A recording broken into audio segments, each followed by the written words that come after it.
Esther ஒருவர் எனக்கு வாசித்து உதவும்படி தாங்களோடு கேட்டுக்கொள்கிறேன். எஸ்தர் 9ஆம் அதிகாரம் 1 கொஞ்சம் விரைவாக வாசிக்கும்படி கேட்டுக்கொள்கிறேன். அநேக காரியங்கள் வாசிக்க. எஸ்தர் 9ஆம் அதிகாரம் 1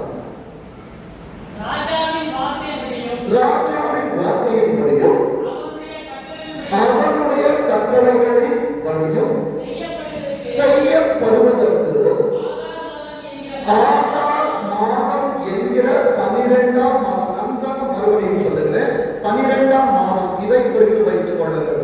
ஏனென்றால் இது செய்தி ரொம்ப முக்கியமான காரியம். என் அன்பு தேவனுக்கு ஒவ்வொரு ஆண்டும் 12 மாதங்கள் முடிந்தவுடனே ஒரு ஆண்டை நாம் கடக்கிறோம், புதிய வருடமாக. இந்த 12ஆம் மாதம் என்கிறதை குறித்து வைத்துக் கொள்ளுங்கள். ஆதார் மாதம். என் அன்பு தேவனுக்கு இன்றைக்கு இருக்கிற எல்லாருக்கும் ஒரு ஆதார் கார்டு கொடுத்திருக்காங்க. அப்போ எனக்கான பரலோகத்தில் ஒரு ஆதார் கார்டு இருக்கு. என் அன்பு தேவனுக்கு அந்த ஆதாரம் என்னவென்றால் சங்கீதத்துல 55ஆம் அதிகாரம் 22ஆம் வசனம் இப்படி சொல்லுகிறது, கர்த்தர் மேல் பாரத்தை வச்சிரு, அவர்களை ஆதரிப்பார். என் அன்பு தேவனுக்கு கர்த்தர் என்னை ஆதரிக்க வேண்டும் என்றால், நான் அவரால் பேசப்பட வேண்டும் என்றால் என் பாரத்தை நான் அவர் மேல் வைக்க வேண்டும்.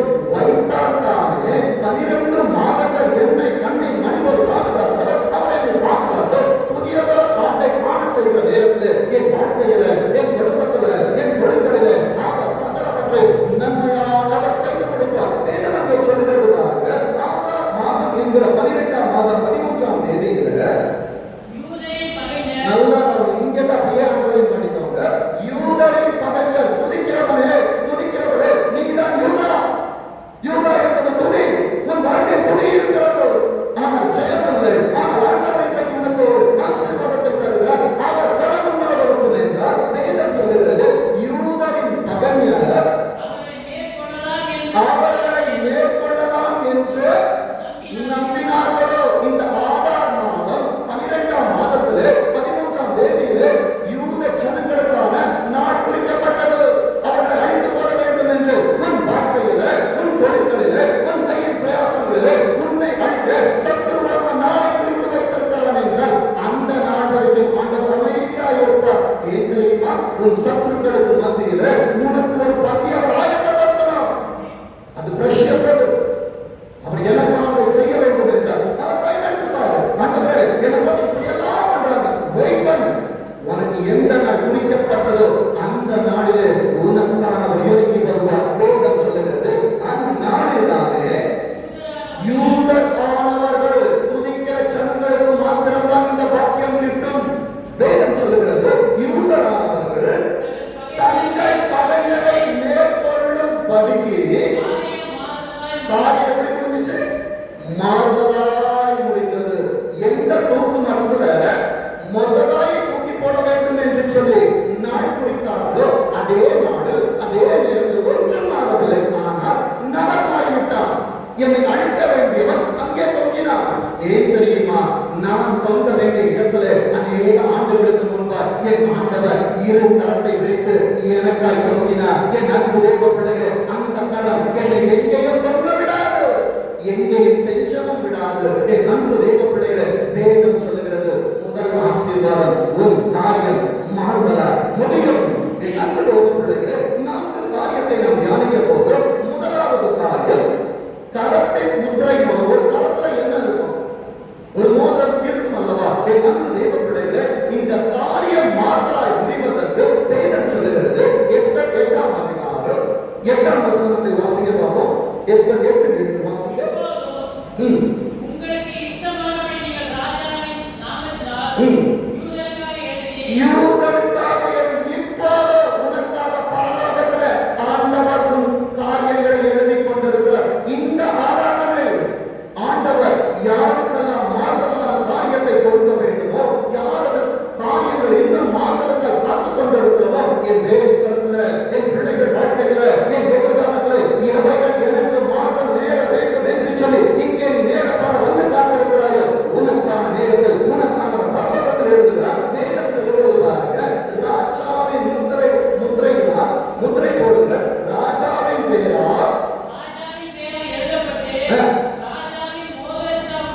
ராஜாவின் மோதிரத்தினால் முத்திரை போடப்பட்டதை நல்லா நீங்க சொல்றீங்க. என்னுடைய நான் என் வாழ்க்கையில செல்லா காசுன்னு என் ஆண்டவர் சொல்லுகிறார். நீ உலகத்துக்கு தான் செல்லா காசு, ஆனால் என் ஆண்டவருடைய பார்வையில நீ விலையேற பெற்றவன். இன்றைக்கு உனக்கான ஆசீர்வாதத்தை உனக்கான செல்வத்துல ஆண்டவர் பரலோகத்தை சைன் பண்ணி கொண்டிருக்கிறாரு. இன்றைக்கு கர்த்தர் உனக்கான வேல்யூவை ஆண்டவர் எழுதி கொண்டிருக்கிறார். உன் மதிப்பை ஆண்டவர் கூட்டுவார். மனிதன் குழப்ப ஆண்டவர் கூட்டி கொண்டே இருப்பார். வேதம் அங்கே சொல்லுகிறது பாருங்க, செல்லாமல் பண்ண ஒருவராலும் கூடாது. மாறுதலாய் முடியும். இரண்டாவது காரியம் கர்த்தர் சொல்லுகிறார், எங்கே நீ செல்லா காசாய் மதிக்கப்படுகிறாயோ கர்த்தர் உன் தலையை தூக்கி நிறுத்துவார். இன்று அவர்கள் தங்களுக்கு நம்ப உன்னை மேன்மைப்படுத்துவார். வேதம் அங்கே சொல்லுகிறது பாருங்க. என் அன்பு தேவ பிள்ளைகளே, இந்த மோதிரம் யாருக்காக கொடுக்கப்படும்? யாருக்காக என் ஆண்டவர் இந்த மோதிரத்தை கழற்றி அவர் முத்திரை வைப்பார்? அதற்கு என் வாழ்க்கையில நான் என்ன செய்ய வேண்டும் என்றால், எஸ்தர் 4ஆம் அதிகாரம் 1ஆம் வசனத்தை வாசிக்க பார்த்தோம். நடந்த யாவற்றையும் மொர்தெகாய் அறிந்தபோது மொர்தெகாய் தன் வஸ்திரங்களை கிழித்தான். இன்றைக்கு உன் வஸ்திரங்கள் கிழிக்கப்படுகிறதா? உன் அதிகாரங்கள் கொடுக்கப்படுகிறதா? உன்னில் இருக்கிறதா ஆசீர்வாதங்கள் உலகம் பறித்துக் கொண்டு போகிறதா? கவலைப்படாதே. என் அன்பு தேவ பிள்ளைகளை, வேதம் சொல்லுகிறது, ரெட்டொடுத்தி சாம்பல் போட்டுக்கொண்டு நகரத்தின் நடுவே, என் அன்பு தேவ பிள்ளைகளே, எந்த இடத்துல, எந்த குடும்பத்துக்கு நடுவில், எந்த தொழில்களுக்கு நடுவில், எந்த கையில் பேசுக்கு நடுவில் ஆசீர்வாதமா இருந்தாயோ இன்றைக்கு உன் அதிகாரங்கள் விடுதப்படுகிறதா? கவலைப்படாதே. உனக்கானவர் கரம் உனக்காக எழுதி கொண்டிருக்கிறது. தேவன் சொல்லுகிறது பாருங்க, துயரமுள்ள மகா சத்தத்தோடு அலறிக்கொண்டு. வாழ்க்கையில் அலறீங்களா? அழுறீங்களா? ஏசப்பா யார்கிட்ட சொல்றதுன்னு தெரியலையா? அவரிடத்தில் மாத்திரம் நீ சொல்லிக் கொண்டிருப்பாய் என்றார். என் அன்பு தேவ பிள்ளைகளே, இந்த வார்த்தை உனக்கானது. என் அன்பு தேவ பிள்ளைகளே, 14வது வசனத்தை வாசிக்க பார்ப்போம். அதே அதிகாரத்தில் 14 வாசிங்க. நீர் போ அழுகிறதான மொர்தெகாய்க்கு எஸ்தர் சொல்லி அனுப்புகிற வார்த்தை, நீர் போய் சூசானில் இருக்கிற யூதரை எல்லாம் நல்லா 3 நாள், முதல்ல சொன்ன 12ஆம் மாதத்தை குறித்து வைத்துக் கொள்ளுங்கள். இப்போ இந்த 3 நாள் என்பது போகிற செய்தி அநேக இடத்துல வரும். 3 நாளை நான் 3 மாதங்களுக்கு ஒப்பனையாய் காண்பிக்க விரும்புகிறேன். 9ஆம் மாதத்தில் வார்த்தைகளை கேட்கிறார். 10, 11, 12 3 நாளைக்குள்ள மறுபடியும் சொல்லுகிறேன். இந்த 3 மாதத்திற்குள்ள என் அன்பு தேவ பிள்ளையே, உனக்கான மாறுவதை உன் கண்கள் பார்த்து உனக்கு நிச்சயமாக கட்டளை இடுவார். மோசேயை 3 நாட்கள் என் அன்பு தேவ பிள்ளையை 3 மாதம் மறைத்து வைத்தது போல வரப்போகிற 3 மாதங்கள் நாணல் பெட்டியில் அவர் காக்கப்பட்டார். நீ கர்த்தருடைய கருத்துக்குள்ள காக்கப்பட போகிறார். என் அன்பு தேவ பிள்ளைகளே, இந்த 3 மாதம் உன் கரம் அல்ல, கர்த்தருடைய கரம் இறங்கி வந்து உனக்கு காரியங்களை செய்யும். வேதம் சொல்லுகிறது பாருங்க, நீ போய் சூசானில் இருக்கிற யூதரை எல்லாம் கூடி வர செய்து 3 நாள் அல்லும் பகலும் குசியாமல் குடியாமல் இருந்து எனக்காக உனக்காக பேச ஒருவர் உண்டு. அவர் கையில ஒப்பு கொடுத்துருங்க. உங்க காரியத்தை தூக்கி சுமக்காதீங்க. வேதம் சொல்லுகிறது, உபவாசம் பண்ணுங்கள். என் அன்பு தேவ பிள்ளையே, இந்த 3 மாதம் திருச்சபைக்கு மிகவும் முக்கியமானது. திருச்சபையின் பிள்ளைகளுக்கு மிகவும் முக்கியமானது. என் அன்பு தேவ பிள்ளைகளே, 24ஆம் ஆண்டு பிரதானமாய் மாற்றம் மாறப்பட வேண்டும் என்றால் நான் சுதந்திரிக்க போகிற 25ஆம் ஆண்டிலே எங்கிலே குறையில்லாதபடிக்கு ஆண்டவர் கொண்டு வர வேண்டும் என்றார். மோசே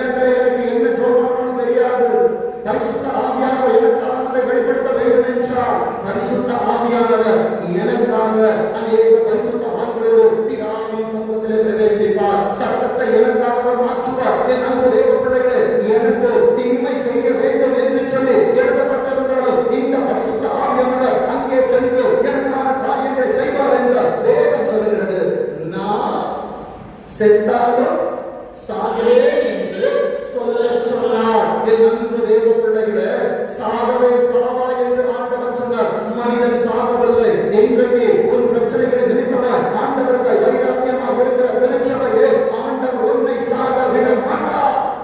வேதம் சொல்கிறது பாருங்க. இப்போ வாங்க எஸ்தர் 8ஆம் அதிகாரம் 6வது வசனத்தை வாசிக்க பார்ப்போம். எஸ்தர், என் ஜனத்தின் மேல் வரும் பொல்லாப்பை நான் எப்படி பார்க்கக்கூடும்? என் அன்பு தேவ பிள்ளைய, இந்த வைராக்கியம் உனக்கு இருக்கிறதா? என் பிள்ளைகளுக்கு ஒரு அழிவை நான் எப்படி பார்ப்பேன்? என் பொழுதுக்கு ஒரு அழிவை எப்படி பார்ப்பேன்? இந்த வைராக்கியங்களோடு, இந்த எதிர்பார்ப்புகளோடு உன் வாழ்க்கையிலே ஏதாகிலும் உனக்கு நடக்க வேண்டும் என்று நீ வந்திருக்கிறாய் என்றால் இந்த வார்த்தை உனக்கானது. வேதம் சொல்லுகிறது. 7ஆம் வசனத்தை வாசிக்கிறது. அப்பொழுது ஆகாசத்தின் ராஜா ராஜாவியாகிய எஸ்தரையும் யூதனாகிய மொர்தெகாயை நோக்கி, இதோ ஆமான் நல்லா கவனிங்க. உனக்கு விரோதமாய் எத்தனை ஆமான் எழுந்தாலும் ஆமேனாய் நீ இருப்பாய் என்றார். உன் வாயிலே ஆமேன் ஆமேன் ஆமேன் ஆமேன் ஆமேன் ஆமேன் என்று சொல்லி ஆமேன் என்பதற்கு அப்படியாக கடவுளே இன்றைக்கு உன் வாழ்க்கை எப்படி ஆக வேண்டும் என்று சொல்லி ஆமேனாய் இருக்கிற இடத்திலே நீ காரியங்களை கேட்டுக் கொண்டிருக்கிறாயோ, ஆமான் வீடு எஸ்தருக்கு கொடுக்கப்பட்டது. இன்றைக்கு என் அன்பு தேவ பிள்ளைகளே, மனவாளன் மனவாட்டியா திருச்சபைக்கு அவர் ஆசீர்வாதங்களை கொடுப்பார் என்றார். அது எஸ்தருக்கு மாத்திரமல்ல, வேதம் சொல்கிறது அவன் யூதன் மேல் கை போட ஏசப்பா விட மாட்டாங்க. ஏசப்போட கை வந்துருச்சுன்னா அப்பா மாத்திரம் தான் பிள்ளை அடிக்க முடியும். பக்கத்து வீட்டுக்காரன் அப்படி சொல்ல முடியாது. எல்லாரும் எதையும் பேச முடியாது. ஏசப்பா யுத்தம் பண்ண இறங்கிடுவாங்க. வேதம் சொல்லுகிறது பாருங்க.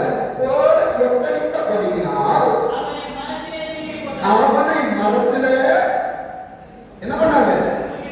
அங்கே தூக்கி பட வேண்டியவன் மொர்தெகா ராஜ சமூகத்தில் உயர்த்தப்படுகிறார். வந்திருக்கிறதான தேவ பிள்ளையே, கர்த்தரை உயர்த்துகிற ஆண்டார். இந்த ஆண்டை கர்த்தர் உனக்கு மாற்றி கொடுப்பார். வேதம் சொல்லுகிறது. அதே அதிகாரத்தில் 16வது வசனத்தை வாசிங்க. இவ்விதமா அந்த விதம் என்னன்னு உனக்கு தெரியாது. ஏசப்பா வேதத்துல 33 ஆண்டுகள் இந்த உலகத்துல வாழ்ந்தாங்க. 3 ஆண்டுகள் ஊழியம் செய்தாங்க. ஒரே மாதிரி ஒரு அற்புதத்தை செய்யல. ஒவ்வொருவருக்கும் ஒவ்வொரு விதமான அற்புதம். இவ்விதமா என்கிற இடத்துல ஆண்டவரை எந்த விதத்திலாவது எனக்கு ஒரு அற்புதம் நிகழட்டும் என்று வந்திருப்பாய் என்றால் அந்த விதம் எப்படி இருக்கும் தெரியுமா? யூதருக்கு முதல்ல வாழ்க்கையில வெளிச்சம் இருக்கிற தடவிட்டு இருக்கிற வெளிச்சத்தை ஆண்டவர் கொடுப்பார். வெளிச்சம் வரும் என்றால் மகிழ்ச்சி வரும். மகிழ்ச்சி வரும் என்றால் கழிப்பு வரும். கழிப்பு வந்து அடுத்தது என்ன வரும்? இழந்து போன கனத்தை கர்த்தர் உனக்கு மறுபடியும் தருவார். என் அன்பு தேவ பிள்ளைகளே, முதலாவது ஆசீர்வாதம் கர்த்தரின் கரத்தில இருக்கிற முத்திரை மோதிரத்தின் ஆசீர்வாதம். 2ஆம் ஆசீர்வாதத்துக்கு நேராக கடந்து போவோம். கர்த்தரின் விரலும் அவரது கரமும். மறுபடியும் சொல்லுகிறேன். 2வது காரியம் கர்த்தரின் விரலும் அவரது கரமும். எடுத்தவர்கள் யாத்திராகமத்தை எடுத்து வைத்துக் கொள்ளுங்கள்.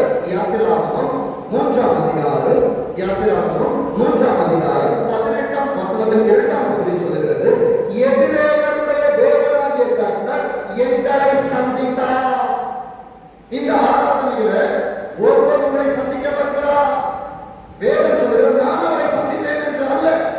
எபிரேயரின் தேவனாகிய தேவன் எங்களை சந்தித்தார். அடுத்தது இப்பொழுது நல்ல இப்பொழுது நீ வந்திருக்கிறது எப்படி தெரியுமா? நீ நடந்து வருகிற வனாந்தர வழியை அவர் அறிவார். இந்த 40 வருஷமும் கர்த்தர் உன்னை வழிநடத்தினார் என்றால் நடக்க போகிற நீதியான வருஷத்தில் அவர் உன்னை காப்பார். ஏன் சோர்ந்து போனார்? ஏன் துவண்டு போனார்? கர்த்தரின் கரம் இன்னும் இடத்தில் உண்டு. வேதம் சொல்லுகிறது, இப்பொழுது நாங்கள் வனாந்தரம் என்பது சபை. அநேக செய்திகளை பேசியிருக்கிற என் தேவ பிள்ளைகளே, வனாந்தரம் என்கிறதான சபையில இந்த தேவ கூடாரத்துல என் வாழ்க்கை வனாந்தரமா இருக்கிறது என்றால் மறுபடியும் 3 நாள் 3 மாதத்திற்கு நான் அடையாளப்படுத்துகிறேன். 3 நாள் எங்க போனோம்? பிரயாணம். என் அன்பு தேவ பிள்ளைகளே, கர்த்தர் என்ன ஓட வைப்பார், நடக்க வைப்பார், படுக்க வைப்பார். நான் சோர்ந்து போகாதபடிக்கு அவர் சத்தத்தை மாத்திரம் கேட்டு நான் நடக்கணும். வேதம் சொல்லுகிறது, எங்கள் தேவனாகிய கர்த்தருக்கு பலியிடும்படி எங்களை போக விட வேண்டும் என்று இந்த 3 மாசம் நம்ம ஆண்டவருக்காக நடக்கணும், ஆராதனைகளை கொண்டு வரணும், ஆண்டவருக்காக காரியங்களை ஏனென்றால் நீ 25ஆம் ஆண்டை நோக்கி பயணப்பட்டுக் கொண்டிருக்கிறார். ஆசீர்வாதம் இருந்தால் மகா ஆசீர்வாதத்தோடு 25ஆம் ஆண்டை நாம் சுதந்திரிக்க முடியும். ஏசப்பா சொல்றாங்க, ஆண்டவரே எல்லாவற்றும் நான் இருப்பேன் என்று ஆண்டவரோட பிரதிஜை பண்ணுங்க. வேதம் சொல்லுகிறது 19ஆம் வசனம் வாசிக்கிறது. ஆனாலும் மறுபடியும் சொல்லுகிறேன், காற்று உனக்கு எதிராக இருக்கட்டும், அலை உனக்கு எதிராக கொந்தளிக்கட்டும், பாவம் சேவை படுத்தி கொண்டு வரணும். ஏசப்பா தீர்க்க தரிசனமா வந்திருக்கிற ஒவ்வொருவருக்கும் சொல்றாங்க. ஆனாலும் எகிப்தின் ராஜா என்பது உலகத்தின் ராஜா, உன்னோடு போராடுகிற வல்லமைகள், உன்னோடு போராடுகிறதான காரியங்கள் வேதம் சொல்லுகிறது. எகிப்தின் ராஜா ஆண்டவரே கையில் இருக்கிற வல்லமையை பார்த்தாம அவன் என்ன பண்ண மாட்டான், உங்களை போக விடான் என்று ஏசப்பா அறிஞ்சதை மறைச்சு வைக்கல. இந்த 3 மாசம் எப்படி இருக்கும், வாழ்க்கையில போராட்டம் இருக்கும், பிரச்சனை இருக்கும், பாடுகள் இருக்கும். ஆனாலும் கடந்த வாரம் சொன்னது போல உனக்கு பிராண சேதம் ஒன்றும் உனக்கு வராது, டாக்டர் அறியாமல் உன் தலையிலிருந்து ஒரு முடியும் கீழே விழாது. என்ன தேவனுடைய வேதம் சொல்லுகிறது. என் ஆண்டவர் யார் தெரியுமா? அதே அதிகாரத்தில் 14ஆம் வசனத்தை வாசிக்கிற இருக்கிறவராகவே யாரோட இருக்கிறார்? என்னோட இருக்கிறார்னு சொல்லு. உங்க பிரச்சனையில அமிர்ந்து போகிற நேரத்துல உதவிக்கு யாரும் இல்லை என்று நீ சொல்லுகிற நேரத்தில் இருக்கிறவராகவே 2000 ஆண்டுகளுக்கு முன்பாக இருந்தவர், உலக தோற்றத்திற்கு முன்பாக இருந்தவர், வார்த்தையை நான் சிருஷ்டித்தவர், இருக்கிறவராய் அவர் என்னோடு இருக்கிறார் என்று மோசேயோடு சொன்னவர். வந்திருக்கிற மோசேக்களே, உங்களோடு ஆண்டவர் சொல்லுகிறார், இருக்கிறவராகவே இருக்கிறேன் என்று மோசேயுடன் சொல்லி மறுபடியும் சொல்லுகிறார். அவர் எங்கே இருக்கிறார்? இருக்கிறேன் என்பது நிகழ்காலம். அவர் உங்களோடு இருக்கிறார். அவர் சொல்லுகிறார், நீ நிறைய நேரத்தில் மறந்துட்ட, நான் உன் கூடவே இருக்கிறேன், உன்னோடவே நடக்கிறேன், உன்னோடவே படுக்கிறேன், உன்னோட நான் சாப்பிடுகிறேன், யாரும் இல்லை என்று சொன்னார். நான் இருக்கிறேன் உனக்கா. வேதம் சொல்லுகிறது, இருக்கிறேன் என்பவர் என்னை உங்களிடத்தில் அனுப்பினார். இருக்கிறவராய் இருக்கிற பிதா பரிசுத்த ஆவியானவரை உங்களிடத்தில் இப்போது அனுப்பி இருக்கிறார். வேதம் சொல்லுகிறது. இப்போ யாத்திராகமம் 4ஆம் அதிகாரத்துக்கு வாங்க. யாத்திராகமம் 4ஆம் அதிகாரம் 17ஆம் வசனத்தை வாசிக்கலாம். இந்த கோலை எந்த கோலை தரத்திலே வைத்து வாசித்துக் கொண்டிருக்கிறீர்கள். வாதுமை பழங்களால் நிறைந்ததான வேதம் என்கிறோ, அதிசய சொற்களால் மிகுந்ததான வேதம் என்கிறோ, இந்த கோலை நீ எங்க போனாலும் ஏசப்பாவோட பைபிளத்தில் வச்சிடலாம். உபவாசத்தை மறந்துடாது, ஜெபம் பண்ண தவறிடாது. இதுதான் நியமம். இந்த 3 மாசம் மாத்திரம் இல்லை, நான் இந்த உலகத்தின் யாத்திரையை முடிக்கிற வரைக்கும் ஏசப்பாவுடைய கோலியம் கையில இருக்கணும். இன்னைக்கு நிறைய பேர் கிட்ட வச்சிட்டோம், மறந்துட்டோம்.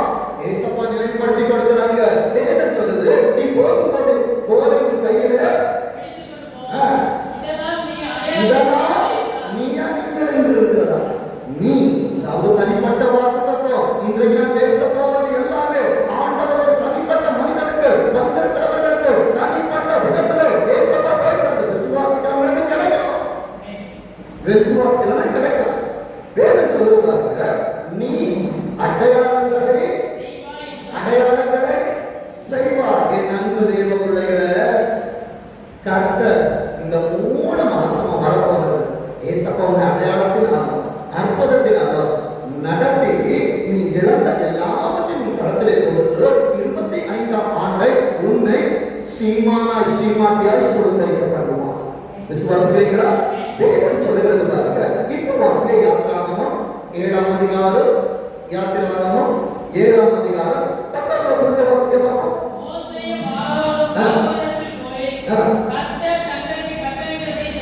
நான் எப்படி சொல்ல விரும்புகிறேன் என்றால், ஆரோனை நான் ஒரு ஆவிக்குரிய கண்ணோட்டத்தோடு இந்த வசனத்தை அணுக விரும்புகிறேன். மோசே வந்திருக்கிறதான தேவ பிள்ளைகளை மோசேயாகவும் ஊழியக்காரனை ஒரு ஆர்வமாகவும் நான் காண்பித்து கொடுக்க விரும்புகிறேன். எனக்கு தேவ பிள்ளையை ஏனென்றால் இந்த மோசேக்கு ஆர்வம் தீர்க்கதரிசியாய் கொடுக்கப்பட்டிருந்தார். ஒரு ஊழியக்காரனுக்கும் ஊழியக்காரிக்கும்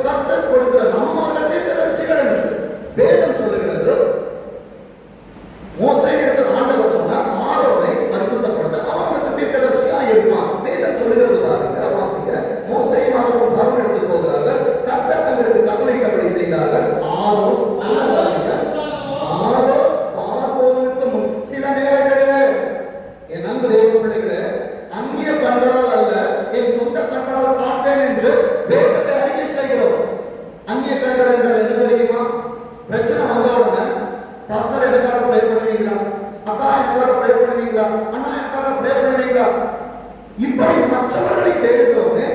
என் காரியத்திற்கு என் கண்களால் நான் பார்ப்பதை விட்டுவிட்டு மற்றவர்களின் கண்களை நான் நாடுகிறேன் என்றால், மற்றவர்களின் உதவிகளை நான் நாடுகிறேன் என்றால், கர்த்தரின் கரத்தில் நோடுவதை மறந்து விடுகிறேன், மற்றவர்களின் துணையை நாடுகிறேன். போன் பண்ணி சொல்லுவீங்க, பார்த்து ஜெபிப்பாக தெரியும் தெரியாது, ஆனா நம்பிக்கை இருக்குது.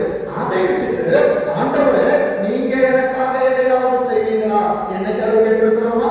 என் அன்பு தேவ பிள்ளைகளே, இந்த ஆராதனை ஊழியர்களுக்கு ஜெபிப்பது நல்லது. அதை காட்டிலும் சொன்ன பிற்பாடு நான் எனக்காக ஜெபிக்கலாம், இந்த பாத்திரம் என்னை விட்டு நீங்க கூடுமா என்று சொல்லி கர்த்தரே ஜெபித்திருக்கிறார் என்றால், என்னிலே இருக்கிறதான பாத்திரங்கள் மாற வேண்டும் என்றால், என் குறைகள் தீர வேண்டும் என்றால், என் பிரச்சனைகள் மாற வேண்டும் என்றால் நான் ஜெபிக்கலாம். வேதம் சொல்லுகிறது, இங்கே ஆரோன் பார்வோனுக்கு முன்பாகவும் கோலை போட்டா அது சர்ப்பமாயிருச்சு.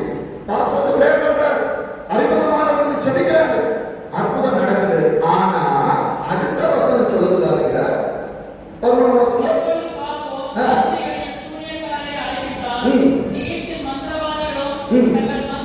நல்லா கவனிங்க, உலகத்துல விட்ட காரணம் நிறைய பேர் இருக்கிறாங்க.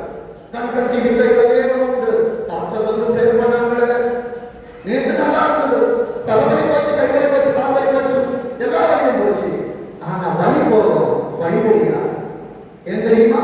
நீ செபிக்கல, வலி போன உடனே அடுத்தது திரும்ப சத்துருவான் வருகிற நேரத்தில் மறுபடியும் வலி வருகிறது. வேதம் சொல்லுகிறது, நம்மை காட்டிலும் உலகத்தில் இருக்கிறவர்கள் அற்புதங்களை செய்வார்கள்.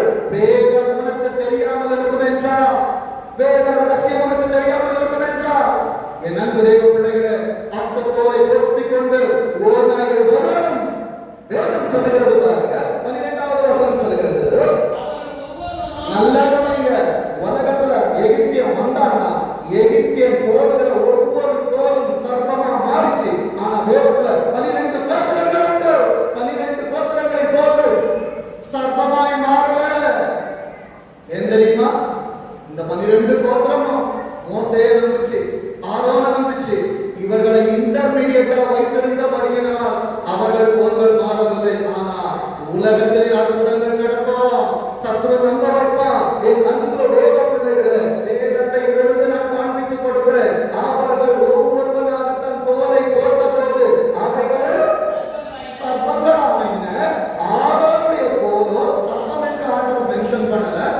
ஆரோனின் கோலோ, ஆரோனின் கையிலே கிடந்த கோல் இருக்கிறது அல்லவா? இந்த வேதத்தை உங்கள் வீடுகளுக்கு பிடித்துக் கொண்டு வருகிற நேரத்தில், உங்கள் தொழில்களிலே ஆரோன் பிடித்துக் கொண்டு வருகிற நேரத்தில் அற்புதங்கள் நடக்கும். ஆனா ஆரோன் போயிட்டான மறுபடி அங்கே இருக்கிற வல்லமைகள் உங்களை மேற்கொள்கிறது என்றால் தெரிந்து கொள்ளுங்கள். வரப்போகிற 3 மாதங்களிலே கர்த்தர் என்னை தனது சேவைக்காக ஆயத்தமாக்கி கொண்டிருக்கிறார். விசுவாசிக்கிறீங்களா? வேதம் சொல்லுது பாருங்க, அவர் அவருடைய கோலை பிடிச்சு இப்ப வாங்க, ஆண்டவர் நமக்கு என்னதெல்லாம் செய்யறாருன்னு லூக்கா எழுதின சுவிசேஷம், அது யாராவது வச்சுக்கோங்க, இன்னொரு வாசிங்க, லூக்கா 10ஆம் அதிகாரம், லூக்கா 10ஆம் அதிகாரம் 19ஆம் வசனத்தை வாசிக்க பார்ப்போம். லூக்கா 10:19.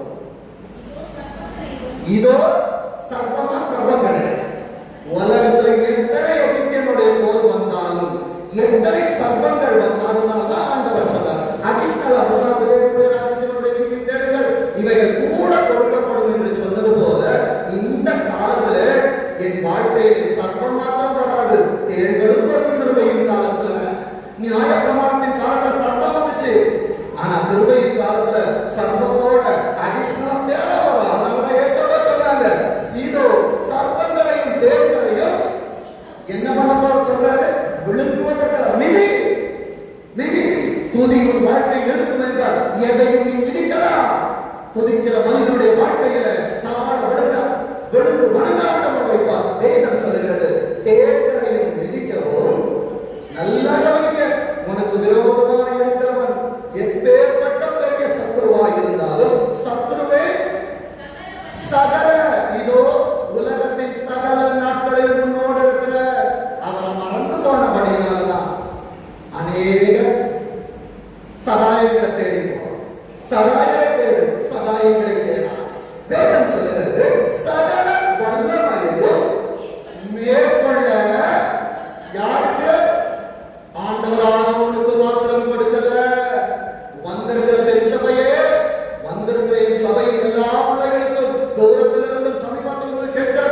எல்லா உலகங்களுக்கும் நான் தயவாய் சொல்லுகிறேன், உங்களுக்கு ஆண்டவர் இந்த நாளில இந்த ஆராதனையில ஒரு படத்துல ஒரு அதிகாரத்தை கொடுக்கிறாங்க. அந்த அதிகாரம் என்னவென்றால் 66 ஆகமம் என்கிறதான வேதம். இதை சுமந்துப்பா, அநேக உயரங்களை கண்ட மிதிக்க வைப்பா. வேதம் சொல்லுகிறது பாருங்க, மேற்கொள்ளவும் உங்களுக்கு கொடுத்தாரா கொடுப்பாரா கொடுக்கிறேன். அப்ப இப்ப ஏசப்பா கையில எல்லாம் கொடுக்கிறாங்க, விசுவாசிக்கிறீங்களா? வலது கரத்தை உயர்த்தி சொல்லுங்க, இந்த ஆராதனையில ஏசப்பா என்ன சர்வங்களை மிதிக்க தேவங்களை மிதிக்க எனக்கு அதிகாரம் கொடுத்துட்டாரு. ஊழியக்காரனை தேடுங்க, சொல்லுங்க, கூப்பிடுங்க. ஆனால் உங்களுக்கு செபிக்க கற்றுக்கொள்ளுங்கள். வேதம் சொல்லுகிறது பாருங்க, அதிகாரம் கொடுக்கிற ஒண்ணுமே உங்களை என்ன பண்ணாது, சேர படுத்தாது. அப்படின்னு சொல்லுங்க, ஒன்றும் என்னை சேர அக்னியா இருந்தாலும் சேதப்படுத்தாது, வெள்ளமா இருந்தாலும் சேதப்படுத்தாது. இப்ப 18வது வசனத்துல 2வது பகுதியில் ஆண்டவர் சொல்றாரு பாருங்க, சாத்தான் 18வது வசனம் 10:18 சாத்தான் மின்னலை போல வானத்திலிருந்து விழுகிறதை ஏசப்பா பார்த்துட்டாங்க. இந்த 3 மாசத்துல உன் வாழ்க்கையில ஒரு பெரிய ஆசீர்வாதம் இருக்க போது. அன்னைக்கு பார்வன் சொன்னது போல எல்லாம் மோசே கொல்லணும். மோசே யார் தெரியுமா? நீதான் மோசே, உன்னை அடிக்கணும்னு சொல்லிட்டு வான மண்டலத்துல இருந்து எல்லாம் போறாங்க. இந்த 3 மாசம் மோசேயை காப்பாற்றினவர் உன்னை காப்பாற்றுவார். வேதம் சொல்லுகிறது. இப்ப வாங்க யாத்ராகமம் 8ஆம் அதிகாரம், யாத்ராகமம் 8ஆம் அதிகாரம் 18வது வசனத்தை வாசிங்க. மந்திரவாதிகள் தங்கள் மந்திரத்தினால் பேய்களை பிறப்பிக்கும்படி பிரயத்தனம் செய்தார்கள். செய்தோம் அவர்களால் என்னாச்சு?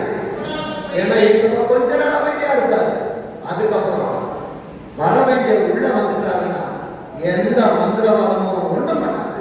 என்னாகும் 23 அதுதான் சொல்லிட்டாரு, யாக்கோபுக்கு விரோதமான மந்திரவாதம் இல்லை, இஸ்ரவேலுக்கு விரோதமான குறிச்சொல்லுதல் கிடையாது. வேதம் சொல்லுகிறது. 19ஆம் வசனத்தை வாசிங்க. அப்பொழுது இது தேவனுடைய விரல், ஆண்டவருடைய விரல் வாழ்க்கையில வந்தாலே போதும், ஒருத்தனுக்கு முன்னாலே நிற்க முடியாது. விசுவாசிக்கிறீங்களா? இந்த ஆராதனையில உனக்கு அதிகாரத்தை அவர் கொடுக்க வருகிற நேரத்தில் முத்திரையினால் உனக்கு அதிகாரத்தை கொடுத்து அவர் விரலை பிள்ளைகளுக்கு கையை கொடுக்க விரலை கொடுத்தோம். ஏசப்பா உனக்கு விரலை கொடுக்க வரல. 2000 ஆண்டுகளுக்கு முன்பாக 2 கரத்துல உனக்காக ஆணிகள் கடக்கப்பட்டவராய் இவ்வளவாய் நான் உன்னை அன்பு கூறுகிறேன் என்று அவர் சொன்னார். 6 நாளிலே உன்னை அவர் படைத்தார். படைக்கிற நேரத்தில் உலகத்திற்கு அனுப்புகிற நேரத்தில் உலகத்திற்கு படைக்கிற நேரத்தில் என் ஆண்டவருக்கு அவ்வளவு மகிழ்ச்சி. 6வது நாளில படைக்கப்பட்ட மனுஷன் 3வது அதிகாரத்தை போட்டு ஆதியாகமம் 3ல பார்த்தா அவனை மறுபடியும் மீட்டுக் கொள்ள வேண்டும் என்று சொல்லி அவர் கையை நீட்டின நேரத்துல விலை என்ன தெரியுமா? கடற்கரையை ஆணிகள். நீ சுமக்க வேண்டிய வலி, உனக்கு வலியை உண்டு பண்ண அவர் சுமந்தார். என் அன்பு தேவ பிள்ளைகளே, வேதம் சொல்லுகிறது ஆண்டவருடைய விரல் வந்த பிற்பாடு வேதம் சொல்லுகிறது. ஆனாலும் கர்த்தர் சொல்லி இருந்தபடி பார்வோனின் இருதயம், அப்ப உனக்கு விரோதமா சில காரியங்கள் கடினப்படுகிறது என்றால் உன்னை படிப்பிக்க வேண்டும் என்று ஆண்டவர் உன்னை சில பிரச்சனைகளுக்குள்ள நடத்தி கொண்டு போகிறார் என்பதை மறந்து விடாது. என் அன்பு தேவ பிள்ளைகளே, யாத்ராகமம் 9ஆம் அதிகாரம், இந்த 9ஆம் மாதத்தை யாத்ராகமம் 9ஆம் அதிகாரமா நான் காட்டி கொடுக்க விரும்புகிறேன். நான் ஆண்டவரே இந்த மாசத்துல என்ன செய்யணும்? பாதி மாசத்தை கடந்துட்டேன், அற்புதம் இல்ல, அதிசயம் இல்ல, போராட்டத்துக்கு மேல போராட்டம், பிரச்சனைக்கு மேல பிரச்சனை, ஆண்டவரே நினைத்த துறைமுகத்துக்கு என்னால போக முடியல, நான் என்ன செய்யணும்? கேட்டுக்கொண்டிருக்கிற என் அன்பு சகோதர சகோதரி, உனக்கு ஆண்டவர் சொல்லுகிற வார்த்தை 22வது வசனத்தை வாசிங்க. மோசே என்பது என் சபை. மோசேயை நான் விசுவாசிகளாக காண்பித்துக் கொடுக்கிறேன். வேதம் சொல்லுகிறது, கர்த்தர் மோசேயை நோக்கி உன்னை சுத்தி போராடி கொண்டிருக்கிற எகிப்தின் எல்லா காரியங்கள் மேலும்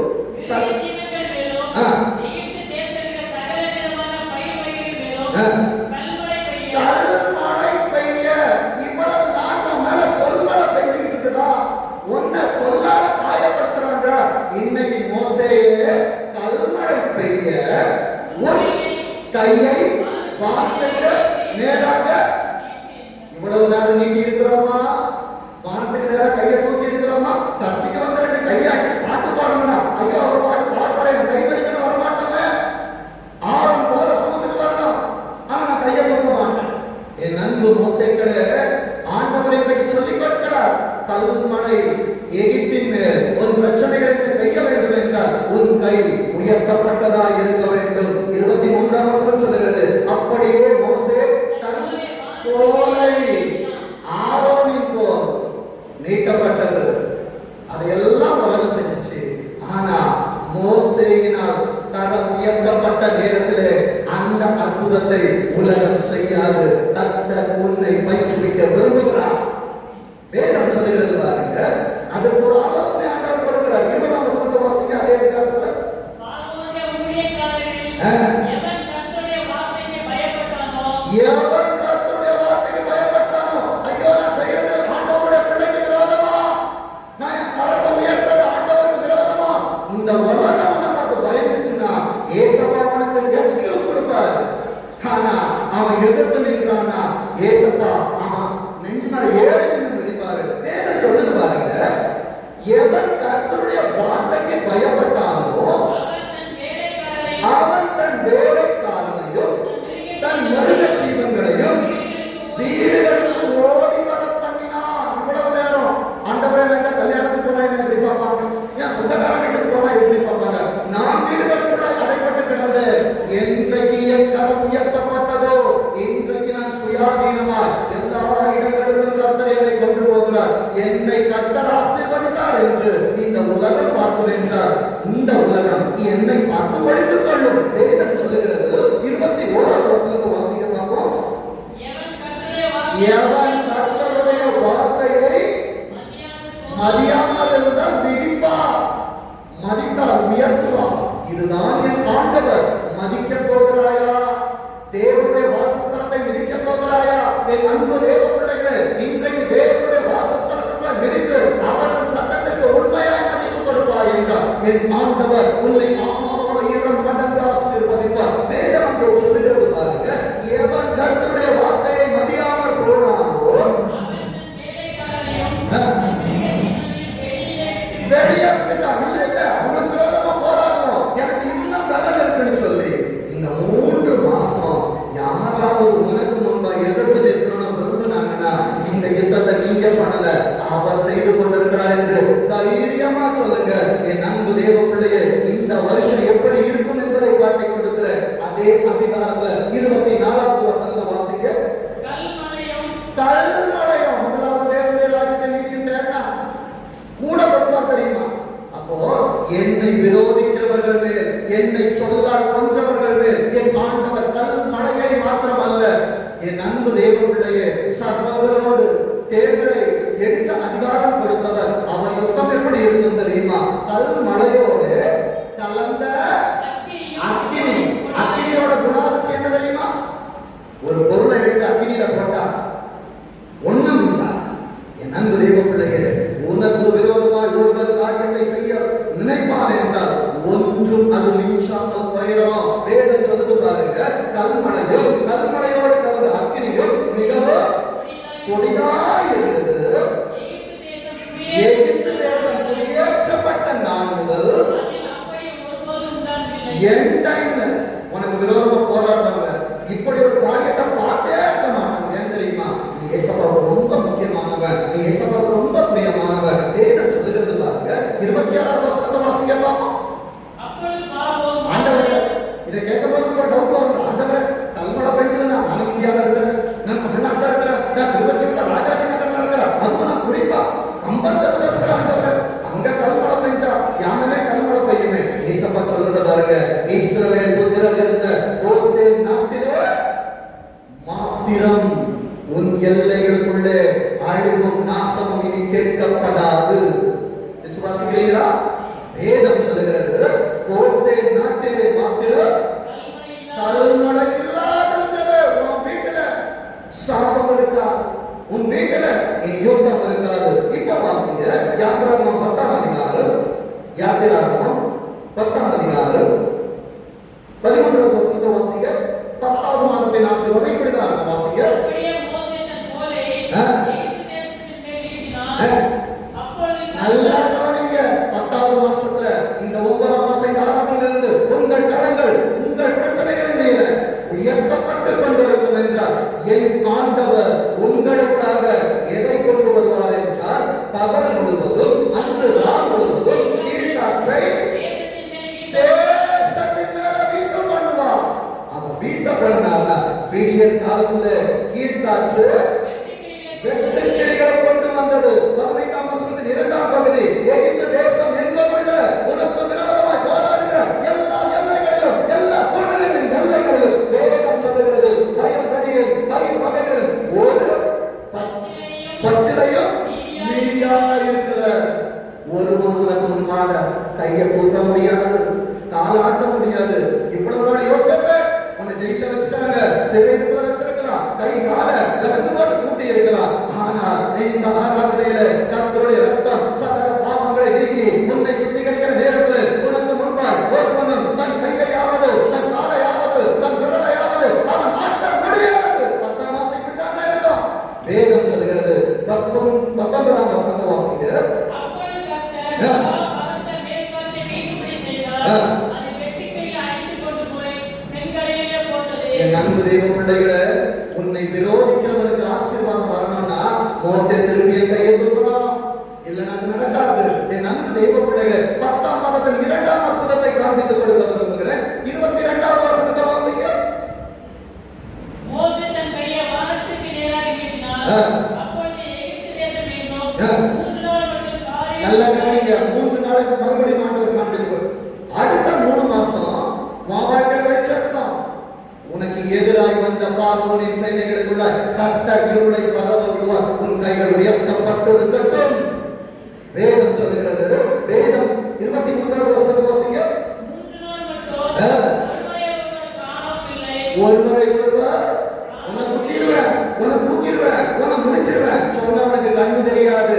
அவர்களோடு இருப்பவர்களை பார்க்கலாம் நம்மளோடு நடக்கிறவர்கள் அதிகம். வேதம் அங்கே சொல்லுகிறது பாருங்க. ஒருவரும் தம் இடத்தை விட்டு ஏசப்பாவுடைய அடி அப்படிதான் இருக்கும். இது ஆண்டவர் என்ன தெரியுமா? ஒரு பானை. என் பிள்ளைகளுக்கு முன்பாக எழுந்திருக்காத, கையை தூக்காத. வேதம் சொல்லுது இஸ்ரவேல் புத்திரர் யாவருக்கும் ஒரு பெண்ணில் அவர்கள் வாசஸ்தலமே உன் வீட்டுல மோசேயே, உன் வீட்டுல உன் குடும்பத்துல உன் தொழில உன் பிள்ளைகள் வாழ்க்கையில வேதம் சொல்லுகிறது வெளிச்சம் இருந்தது. என் ஆண்டவரை பார்த்து சொல்லுங்க, என் வாழ்க்கைய ஏசப்பா பிரகாசிக்க பண்ண போகிற நீங்க அவரே ஆண்டவர் வசனம் சொல்லுகிறார். சத்துருவே, எனக்கு விரோதமா சந்தோஷப்படாத. நான் இருளை விட்டார்ந்தா கர்த்தர் எனக்கு வெளிச்சமாய் இருப்பார். இப்ப ஆண்டவர் வாக்குத்தத்தம் தரார். அடுத்த 3 மாதம் என் வீட்டிலே வெளிச்சம் பிரகாசிக்க போகிறது. என் ஆண்டவர் வரப்போகிறார். என் ஆண்டவர் வந்தார் அங்கே துக்கம் இராது. வேதம் சொல்லுகிறது. 11வது மாதத்தின் ஆசீர்வாதத்தை காண்பித்துக் கொடுக்கிறேன். 11ஆம் அதிகாரம் 3ஆம் வசனத்தின் 2ஆம் பகுதி சொல்லுகிறது. மோசே என்பவர் எகிப்து தேசத்தில் பார்வோனுடைய ஊழியக்காரரின் பார்வைக்கு யாருடைய பார்வையில? ஏசப்பாவுடைய பார்வையில இல்ல. உன்னை யாரெல்லாம் காயப்படுத்தினாங்களோ, யாரெல்லாம் துக்கப்படுத்தினாங்களோ, யாரெல்லாம் புத்தி கிடைச்சாங்களோ, யாரெல்லாம் தொழில ஆசீர்வாதத்தை தட்டி பறிச்சாங்களோ அவர்களுக்கு முன்பாய் ஜனங்களின் பார்வைக்கு மிகவும் பெரியவராய் இருந்தார். வலது கையை உயர்த்தி சொல்லுங்க. 10வது மாசத்துல வெளிச்சம் வந்ததுன்னா 11வது மாசத்துல நான் எல்லாவற்றிலும் பெரியவனாய் இருக்கிறேன். ஏனென்றால் சொன்னது நான் அல்ல, சொன்னது பெரியவர். 6 மணி நேரம் உட்கார வச்சாருங்க இந்த மெசேஜுக்கு. ஒரு தூங்கினது எவ்வளவு தெரியுமா? ஆண்டவர் கேட்டார், எப்பா எனக்காக 1 மணி நேரம் விழித்திருக்க கூடாதா? ஏசப்பா நேற்று நான் கேட்டேன், ஏசப்பா 1 மணி நேரம் தான் இந்த தூங்க விடக்கூடாதா? என் அன்பு தெய்வ பிள்ளைகளை அவர் பிடித்து உட்கார வைப்பதை உங்களோடு நான் பேசிக்கொண்டு முடிக்காம போக மாட்டேன், முடிச்சுட்டு தான் போவேன். வேதம் சொல்லுகிறது பாருங்க. 4ஆம் வசனத்தை வாசிங்க. அப்பொழுது மோசே கர்த்தர் நடுராத்திரியிலே தன் எகிப்தின் மத்தியில் நல்லா கவனிங்க. 11வது மாசம் என் எதிராளிகளுக்கு எப்படி இருக்கும் என்றால் என் ஆண்டவர் உனக்காய் யுத்தம் செய்ய அவர்கள் நடுவே கடந்து போவார். வாடி பாருங்க. வராத சத்துருவே, எனக்கு முன்பாக சந்தோஷப்பட்டாங்க. எனக்காக ஒருத்தர் வந்துட்டாரு, அவர் இருக்கிறாரு. அவர் ஏன் மௌனமா இருக்கிறாங்க? என்ன கோட்டை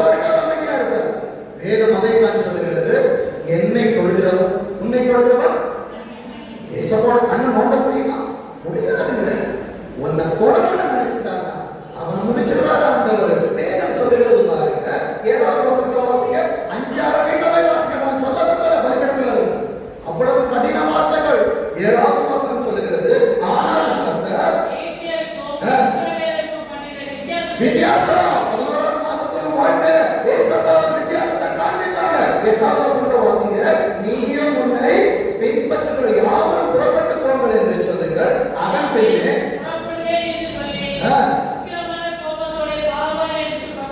உக்கிரமான கோபத்தோட இன்னைக்கு எவ்வளவு கோபத்தோட நீ இந்த தேவாலயத்துக்கு வந்திருக்கிற. ஏசப்பா என் வாழ்க்கையா இப்படி இருக்கு, என் கொள்கையா இப்படி இருக்கு, கோபத்தோடு வந்திருக்கிறாய் என்றால் அதை காட்டிலும் கோபமாய் என் ஆண்டவர் வந்திருக்கிறார் என்பதை பின்னால் சொல்லிக் கொடுக்கிறேன். என் அன்பு தெய்வங்களுடைய 12ஆம் மாசம் யாத்திராகமம் 12ஆம் அதிகாரம் 1வது வசனத்தை வாசிங்க. கர்த்தர் 2025 எப்படி இருக்குன்னு சொல்லுங்க. வாசிங்க. இந்த மாசம் ஜனவரி 1ஆம் தேதி உங்களுக்கு பிரதானமான மாதம். இது வருஷத்து அப்ப ஏசப்பா எனக்கு முதலாம் மாதத்தை கொடுக்கிறார் என்றால் என் பிரச்சனைகளிலிருந்து என்னை வெளியே கொண்டு வந்த பிற்பாடு அதுதான் எனக்கு உண்மையான நியூ இயர். அதுவரைக்கும் நியூ இயர் இல்லைங்க. எத்தனை ஆண்டுகள் கொண்டாடி இருக்கலாம். ஆனால் நான் சொல்லுகிறேன் இந்த 24ல யாக்கோபே உன் கூடாரங்களே, இஸ்ரவேலே உன் வாசஸ்தலங்கள் அழகு படுத்தத ஆண்டவரிடம் 1ஆம் தேதியே கொடுத்தார். எனக்கு என்ன பிரச்சனை பாடு வர போராட்டம் வராது தெரியாது. ஆனால் அவர் அறிந்தவர் 25ஆம் ஆண்டை உனக்கு எப்படி இருக்கும் என்று காண்பிக்கிறார். 15ஆம் வசனத்தை வாசிங்க. அந்த ராத்திரியிலே நான் எகிப்து தேசம் எங்கே கடந்து போய் எகிப்து தேசத்தில் உள்ள மனிதர் முதல் மிருக ஜீவன்கள் மட்டும் முதற் பேரானவைகளை எல்லாம் ஆண்டவர் அதம் பண்ணி எகிப்து தேவர்கள் உலகத்தின் தெய்வத்தின் மீது அந்த தெய்வத்தை கொண்டு நம்மளை பயன்படுத்தினாங்க. அந்த தெய்வங்களின் மீது என் ஆண்டவர் நீதி செலுத்துவார். வேதம் சொல்லுங்க. 13ஆம் வசனத்தை வாசிங்க. நீங்க இருக்கிற வீட்டுல என்ன இருக்கணும் தெரியுமா? இயேசுவோட ரத்தம் இருக்கணும். இயேசுவின் ரத்தம் எவ்வளவு பெரிய வார்த்தைன்றதை இப்ப சொல்லித்தரேன். வாசிங்க. அந்த ரத்தம் அப்ப இயேசுவின் ரத்தம் ஜெயம். இயேசுவோட ரத்தம் ஜெயிக்குமா ஜெயிக்காதா? கேள்வி இதுதான். இயேசுவோட ரத்தம் ஜெயிக்குமா ஜெயிக்காதா? சத்தமா சொல்லுங்க. ஜெயிக்கும். அதுதான் காரணம். இயேசுவோட ரத்தம் உங்ககிட்ட இருக்குன்னு சொன்னேன். இன்னையிலிருந்து செய்யாதவர்கள் வீடுகளில் செய்யுங்க. ஒரு சின்ன கண்ணு, அரை கிளாஸ் தண்ணி இல்ல 1 கிளாஸ் தண்ணி, 2 சொட்டு எண்ணெய் உங்க ரத்தமா மாற்ற வீட்டை சுத்தி தெளிங்க. ஏன் வீட்டுக்குள் பிரச்சனை, ஏன் கொள்கையில பிரச்சனை, இதை மறந்தோம். பிரச்சனையை மாத்திரம் இதை இணைந்து செய்யுங்க. வேதம் சொல்லுகிறது பாருங்க. அந்த ரத்தத்தை கண்டு உங்களை விட்டுட்டு போயிடலாம். நான் போயிடலாம். அடுத்தது நான் எகிப்து தேசத்தை அழிக்கும் போது அழிக்கும் வாதை இந்த 25ஆம் வருஷத்துல வாதைகள் அல்ல, 24ல நீ பார்த்த வாதைகள் எல்லாவற்றையும் கர்த்தர் முடித்து 25ஆம் ஆண்டிலே உனக்கு பாதைகளை தருவான். வேதம் சொல்லுகிறது. 14ஆம் வசனத்தை வாசிங்க. 2025 உனக்கு மெமரிஸ் மட்டும் தாங்க இருக்கும். 25ஆம் ஆண்டுல ஸ்வீட் மெமரிஸ் மட்டும் தான் ஆண்டவர் தருவாங்க. உன்னுடைய பெட்டர் எக்ஸ்பீரியன்சஸ் எல்லாமே ஆண்டவர் மறக்க பண்ணிடுவாங்க. இந்த 24ஓடு உன் பிரச்சனைகள் பாடுகளை ஆண்டவர் ஒழிய தீர்க்க தரிசனமாய் சொல்லுகிறார். வேதம் சொல்லுகிறது அந்த நாள் உங்களுக்கு நினைவு கூறுதலான நாளா இருக்க கடவுள் 25 ஆண்டுல ஏசப்பா செய்ததுக்கு நன்றி சொல்ல போறோம். அதை செலிப்ரேஷன் பண்ண போறோம். 2025 it is a celebrating year. வேதம் சொல்லுகிறது பாருங்க. அதை உங்கள் உனக்கு மாத்திரம் இல்ல, இனி வரப்போற ஆண்டுகள் எல்லாமே கர்த்தரும் தலைமுறைக்கு செலிப்ரேஷன்ஸாவே பண்ணுவாங்க. விசுவாசிக்கிறீங்களா? வேதம் சொல்லுது. யாத்திராகமம் 14ஆம் அதிகாரம் 14 13 வாசிங்க. பயப்படாதிருங்கள், நீங்கள் நின்று கொண்டு. யாத்திராகமம் 14 13. பயப்படாதீங்க, கேட்டுக்கொண்டிருக்கிற ஜனங்களே பயப்படாதீங்க, நீங்கள் நின்று கொண்டு. இன்னைக்கு இந்த ஆராதனையில ஏசப்பா மறுபடியும் உங்களுக்கு சொல்றாங்க. இன்றைக்கு கர்த்தர் உங்களுக்கு செய்யும் ரட்சிப்பை பாருங்கள். இன்றைக்கு எந்த வாழ்க்கையில, எந்த குடும்பத்துல, எந்த தொழில எதை பார்க்கிறாயோ அவைகளை என்றைக்கு காண மாட்டேன். 14வது வசனம் சொல்லுது. யுத்தம் செய்வது யாரு? இவ்வளவு நேரம் ஆட்சிக்கிட்டே இருந்த ஏசப்பா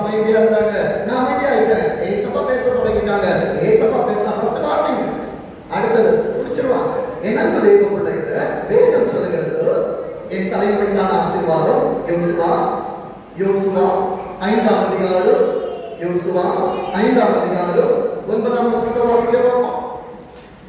யோசுவா 5:9. என் அன்பு தேவ பிள்ளையே, யோசுவா என்பது எதிர்காலம். எதிர்காலத்திற்கு கர்த்தர் ஒரு ஆசீர்வாதத்தை தருகிறார். இன்று எகிப்தின் நிந்தையை உங்கள் மேல் இராதபடிக்கு புரட்டு. மோசேயே, இதை நீ செய்யலாம். எகிப்தை உன்னை விட்டு விலக்கினால் உனக்கு பிறகாய் வருகிற யோசுவாவின் சந்ததியிலே ஆண்டவர் நிந்தையில் இராதபடிக்கு புரட்டி போடுவார். அதனால் அந்த ஸ்தலம் கில்கால். அநேக நேரத்தில் எகிப்து உனக்கு மேல வளர்ந்து கொண்ட நேரத்தில் சொல்லு கில்கால் என்று சொல்லு. ஆண்டவருடைய மேலே கொண்டு போவார். 3வது கரத்தை காண்பித்து கொடுக்கிற கர்த்தரின் கரம் உன்னை கையேந்த விடாது. மறுபடியும் சொல்லுகிறேன், கர்த்தருடைய கரம் உன்னை கையேந்த விடாது. எஸ்ராவுக்கு நேராக வேதத்தை திருப்பிக் கொள்ளுங்கள். எஸ்ரா 7ஆம் அதிகாரம், எஸ்ரா 7ஆம் அதிகாரம் 6வது வசனத்தின் 2ஆம் பகுதி. அவனுடைய தேவனாகிய கர்த்தருடைய கரம் அவன் மேல் இருந்ததினால். மறுபடியும் சொல்லுகிறேன், என் ஆண்டவருடைய கரம் என் திருச்சபையின் மேல் என் பிள்ளைகளின் மேல் இருந்தால் அவர்கள் கேட்டது எல்லாம் ராஜாவுக்கு ஏசப்பாவுடைய கை வாங்கிட்டா இருந்துச்சுன்னா பரலோகம் உனக்கு எதையுமே ஸ்டாப் பண்ணாது, எல்லாத்தையுமே கொடுத்துட்டே இருக்கும். அது யாருக்கிட்டே போய் கையேற்ற விடாது. சில டைம் யாருக்கிட்ட காசு கேட்க போனோம்னா எப்படி கேட்கிறது? நல்லது ஏசப்பாவுக்கு நீ கையேற்றது பிடிக்காது, பிச்சை கேட்கறது பிடிக்காது. எதுக்காகவும் யாருக்கிட்டே பிச்சை கேட்காது. ஏசப்பாவுடைய மோதிரம் கையில ஏசப்பா கொடுத்துருக்கிறாங்க. ஏசப்படைய விரலம் கிட்ட இருக்குது. ஏசப்படைய விரலம் பிடிச்ச பண்ணி, ஏசப்படைய கையை பார்த்து பண்ணி யாருக்கு பிச்சை எடுக்கிறாங்க? வேதம் சொல்லுகிறது பாருங்க. 10வது வசனத்தை வாசிங்க. ஏசப்பா ஏன் இந்த பாடுகளில் நடத்துகிறாரா என்றால் வேதத்தை மறந்தனா, வேதத்தை ஆராய வேண்டும், அதன்படி செய்யவும்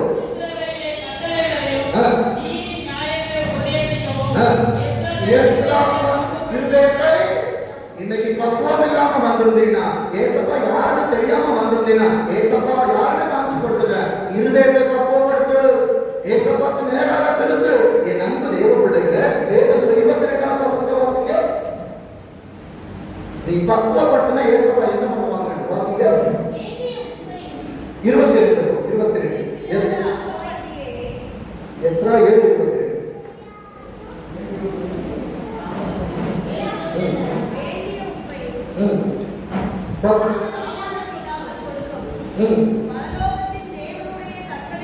பரலோகத்தின் தேவனுடைய கற்பனையின்படியே எது தேவையா இருக்குமோ ஏசப்பாக்கு நேரா உன் காரியத்தை நீ பக்குவப்படுத்துவாய் என்றால் அவர் சாரமேற்றப்பட்ட வசனம் என்கிற உப்பை உனக்குள்ளாய் வைப்பார். உனக்கு வேண்டியவைகளை அவர் தருகிறவராய் இருக்கிறார். என் அன்பு தேவ பிள்ளைகளே, வேதம் சொல்லுகிறது எஸ்ரா 9ஆம் அதிகாரம், எஸ்ரா 9ஆம் அதிகாரம் 15வது வசனத்தை வாசிக்க பார்ப்போம். நல்லா கவனிங்க. இந்த 9ஆம் அதிகாரத்தை 9ஆம் மாதத்திற்கு விளக்கமாக நான் காண்பித்துக் கொடுக்கிறேன். 10ஆம் மாதத்தின் ஆசீர்வாதத்தை உங்களுக்கு நான் காண்பித்துக் கொடுக்கிறேன். அதனாலதான் முதல்ல கேட்டவர்களுக்கு தெரியும் 12ஆம் மாதம் 3 நாள் ஆண்டவர் எவைகளை அடையாளப்படுத்தினார் என்று சொல்லி. என் அன்பு தேவ பிள்ளைகளே, வேதம் சொல்லுகிறது இஸ்ரவேலின் தேவனாகிய கர்த்தாவே நீ நீதி உள்ளவர். ஆகையால் நல்லா கவனிங்க. இந்த நாளில் ஏசப்பா உங்களை இங்க கொண்டு வந்தாங்க. இந்த நாளில் இருக்கிறது போல தப்பி மீந்திருக்கிறோம். நம்ம எல்லாம் ஆண்டவர் இந்த மரம் ஒரு வருஷம் விட்டுருக்க பொழைச்சு போறோம். தப்பி மீந்திருக்கிறோம். இதோ நாங்கள் குற்றத்தில் உள்ளானவர்கள். தேவனை தவிர நல்லவன் ஒருவரும் இல்லை. அது பாஸ்டா இருக்கட்டும், பிஷப்பா இருக்கட்டும், ரெவரண்டா இருக்கட்டும், யாரும் இருக்கட்டும், தேவனை தவிர ஒருத்தர் நல்லவன் கிடையாது. வேதம் சொல்லுகிறது இதன் நிமித்தம் நாங்கள் உனக்கு முன்பாக நிந்திக்கத்தக்கவர்கள் அல்ல என்று, நிற்கத்தக்கவர்கள் அல்ல என்று பிரார்த்தித்தே. நேசமாக முன்னால் அனுமதிக்க முடியாது. ஒரு மரத்தின் கனி எப்படி அறியப்படுது என்றால் அதன் சுவையை கொண்டு. அதன் சுவையெல்லாம் நல்லா இருக்கும்னா அதோட பேர். என் அன்பு தேவ பிள்ளைகளே, என்னுடைய கனி நன்றாக இருக்க வேண்டும் என்றால் என் வேர் உலகத்தில் அல்ல ஆண்டவருக்குள்ளாக இருக்க வேண்டும். இந்த 9ஆம் மாதத்துல உலகத்திலே வேர்கள் இருக்கும் என்றால் அவைகளை எடுத்து ஆண்டவருக்குள்ளாய் வைக்கிறேன். வைத்தால் 10ஆம் மாதம் எப்படி இருக்குது? ஏன் எனக்கு நிற்க தகுதி இல்லை தெரியுமா? வாசிங்க எஸ்ரா 10ஆம் அதிகாரம். எஸ்ரா 10ஆம் அதிகாரம் 1வது வசனத்தை வாசிங்க. எஸ்ரா இப்படி விண்ணப்பம் பண்ணி அறிக்கையிட்டு அழுது. நல்லா கவனிங்க. இன்னைக்கு ஏசப்பா உங்களோட பேசுறாங்கன்னா மனசு விட்டு அழுதுருங்க. வேதம் சொல்லுது அழுது தேவனுடைய ஆலயத்திற்கு முன்பாக தாழ விழுந்து கிடக்கையில் இஸ்ரவேலின் புருஷரும் ஸ்திரீகளும் பிள்ளைகளுமாகிய மகா சபை அவனிடத்திற்கு வந்து கூடிற்று. அவர்கள் மிகவும் இன்றைக்கு கர்த்தர் உங்களோடு வார்த்தைகளை இடைப்படுவார் என்றால் மனசார பார்வையாகிறார். மனம் விட்டு ஆண்டவரை அழுது கொண்டு உனக்காய் வார்த்தைகளை கொடுக்க கர்த்தர் ஒருவனை எழுப்புவார். வேதம் சொல்லுகிறது அவன் தான் செக்கனியா. செக்கனியா என்பது யாருக்கும் தெரியாது, மறக்கப்பட்ட பெயர். இன்றைக்கு உனக்கான செக்கனியாவாய் பரிசுத்த ஆவியானவர் வருகிறார் என்றார். அவர் முன்னாடி பேசுவது இல்லை என்றால் அழித்து போடுவா. 2ஆம் வசனத்துல செக்கனியா என்ற ஒரு உள்ளே வருகிறார். 2ஆம் பகுதி சொல்லுகிறது நாங்கள் தேசத்து ஜனங்களில் உள்ள அந்நிய ஸ்திரீகளை சேர்த்து கொண்டதினால் அந்நிய ஸ்திரீகளை நான் உலகத்திற்கு ஒப்பாக காண்பித்துக் கொடுக்கிற மனவாட்டியாகிய சபையே அந்நிய காரியங்களும் இடத்துல வேண்டாம். வேதம் சொல்லுகிறது அந்நிய ஸ்திரீகளை சேர்த்து கொண்டதினால் எங்கள் தேவனுக்கு விரோதமாய் பாவம் செய்தோம். ஆகிலும் நீ பாவம் செஞ்சு என்ன பண்ணியிருந்தாலும் சரி, ஏசப்பா சொல்றாங்க ஆகிலும் இப்பொழுது இந்த ஆராதனையில ஆண்டவருக்கு முன்பாய் நீ உண்மையாய் மன்னிப்பு கேட்பாய் என்றால் என் அன்பு தேவ பிள்ளைகளே, பேதுருவை மன்னித்தவர் ஒரே ஒரு பார்வை பேதுருக்கு மாற்றம் உண்டாயிற்று. உனக்காய் கரங்களிலே ஆணிகளை ஏற்றாரு, தலையிலே முக்கிரத்தை வாங்கினாரு, அவரது கால்களை நினைத்தார். உன்னார் மறுபடியும் உலகத்தை நேசிக்க போக முடியாது. வேதம் சொல்லுகிறது இப்பொழுது இந்த காரியத்தில் இன்னும் இஸ்ரவேலுக்கு ஏசப்பா இஸ்ரவேலை மறக்கவே மாட்டாங்க, தண்டிப்பாங்க. ஆனா மறுபடியும் தூக்கி விட்டுருவாங்க. என் நண்பு தேவ பிள்ளைகளை சிம்சோனை போல நான் ஏதாவது காரியங்களை யூதாசை போல நான் தவறி இருக்கிறேன் என்றால் ஏசப்பா எனக்கு தருணம் தரீங்க, நான் தருகிறேன். இது எனக்கான டைம் ஆண்டவர. உலகத்திற்கு மாத்திரமல்ல, உள்ளே இருக்கிற சபையே உனக்கான இந்த 3 நாள் வரப்போகிற 3 மாதங்கள் வேதம் சொல்லுகிறது பாருங்க. 3வது வசனத்தை வாசிங்க. இப்பொழுது எல்லாரையும் உலகத்தின் காரியம் என்ன இருக்கோ அந்த உலகத்தின் காரியத்தால் உனக்கு வந்த ஆதாயங்கள் எவைகள் இருந்தாலும் அவைகளின் பிள்ளைகளையும் என் ஆண்டவருடைய ஆலோசனைக்கும் நமது தேவனுடைய கற்பனைக்கு நடுங்கிறவர்களின் ஆலோசனைக்கும் ஏற்ற பிரகாரம் என்ன பண்ணுவோம்? என்ன பண்ணுவோம்? நீ அகற்றி பண்ணின வலி இருக்காது. ஏசப்பா புடுங்கி போட்டாங்கன்னா வலி பயங்கரமா இருக்கும். வேதம் சொல்லுகிறது என்று தம்முடைய தேவனுடைய உடன் படி கை, உன் கை ஆண்டவரோடு இன்றைக்கு உறுதியாக இருக்கட்டும். 4ஆம் வசனம் சொல்லுகிறது எழுந்துடும். விழுந்தது போதும், அடுத்தது போதும், இனி எவ்வளவு பாரு பிரச்சனை மாறாது. ஏசப்பா வரணும், அவர் பேசணும். அவர் பேசினா உனக்கானதையும் செய்வார், உன் தலைமுறைக்கானதையும் செய்வார். வேதம் சொல்லுகிறது எழுந்துடும். இந்த காரியத்தை நடப்பிக்கிறது உனக்கு அடுத்தது நாங்களும் உம்மோடு கூட இருப்போம். எந்த காரியத்தை என்ன விட முடியவில்லை என்று சொல்லுகிறாயோ, எந்த உலகத்தின் காரியங்களை ஆட்டி படைத்துக் கொண்டிருக்கிறதோ, எந்த கடன், எந்த பலவீனம், எந்த பிரச்சனை உன்னை மேற்படுகிறதோ, ஆவியானவர் உனக்கு துணை செய்ய என் அன்பு தேவ பிள்ளைகளை தானியேலுக்கு உதவி செய்யும்படியாய் பெர்சியாவின் அதிபதியோடு போராட மிகாவேல் வந்தான் என்றால் இந்த ஆராதனையிலே உனக்கு துணை செய்ய உனக்கு துணையானவர் இறங்கி வந்திருக்கிறார். எத்தனை பேரால் விசுவாசிக்க முடியும்?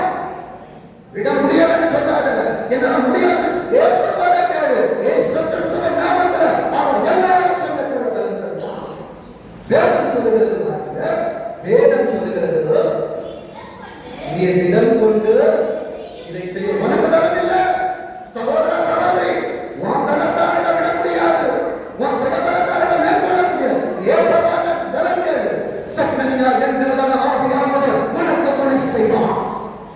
வேதம் சொல்லுகிறது. ஏசப்பா ஒரு எச்சரிக்கை தந்தாங்க. 8வது வசனத்தை வாசிங்க.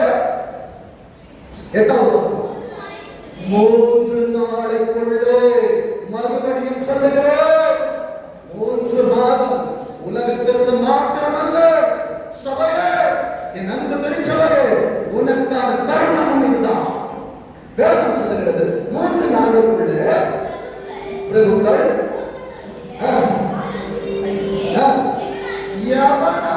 ஆண்டவரே, என்னோட பேசுறது எனக்கு கஷ்டமா இருக்கு, நான் கூலி கொடுத்து நான் வேற எங்கேயாவது ஓடிடுவேன், நான் வேற ஊருக்கு போயிடுவேன், நான் இங்க போல அங்க எங்க ஓடினாலும் ஆண்டவர் ஒருத்தர் தான். இந்த விசுவாசத்தை இருக்கிறவங்க எங்க வேணாலும் வருவார். அவர் எங்க வேணாலும் விட மாட்டாரு. அவர் ஒருவரை தொடங்கிட்டார்னா அவருக்கு ஏற்ற பாத்திரமா மனைவிகள் வரைக்கும் தூயவர் விட மாட்டார். நம்ம வேதம் சொல்லுகிறது பாருங்க, 3 நாளுக்குள்ளே ஆலோசனைப்படி எவனாகிலும் வராதே போனால் அவனுடைய பொருள் ஜப்தி செய்யப்பட்டு, உலகத்துல மாத்திரம் ஜப்தி செய்வாங்களா? பரலோகமும் ஜப்தி செய்யும். ஜப்தி செஞ்சால திறக்க முடியாது, உன் ஆசீர்வாதத்துக்குள்ள போக முடியாது, உன் காரியத்தை முன்னால் செய்தபடி செய்ய முடியாது. பரலோகம் ஜப்தி பண்றதுக்கு முன்னால ஏசப்பாவை காக்க வந்துரு. வேதம் சொல்லுது, தேவ சமூகத்துக்கு வராமல் ஓடுவாய் என்றால் பரலோகத்தின் தேவ ஆவியானவர் திறந்த வாசலை வைப்பவர் மூடின வாசலை கொண்டு வந்துருவார். வேதம் சொல்லுகிறது பாருங்க, வாசிங்க. பொருட்கள் எல்லாம் ஜப்தி செய்யப்பட்டு சபை எங்கிருந்து வந்துச்சு தெரியுமா? நியாய பிரமாணம் என்கிற சிறைக்குள் இருந்தது. கிருபையின் காலத்தில் ஆண்டவர் கொண்டு வந்து உன்னையும் என்னையும் வார்த்தையை கேட்க வைக்கிறார் என்றார். உன் ஆசீர்வாதங்களை இழந்துடக்கூடாது. வேதம் சொல்லுது பாருங்க, வாசிங்க.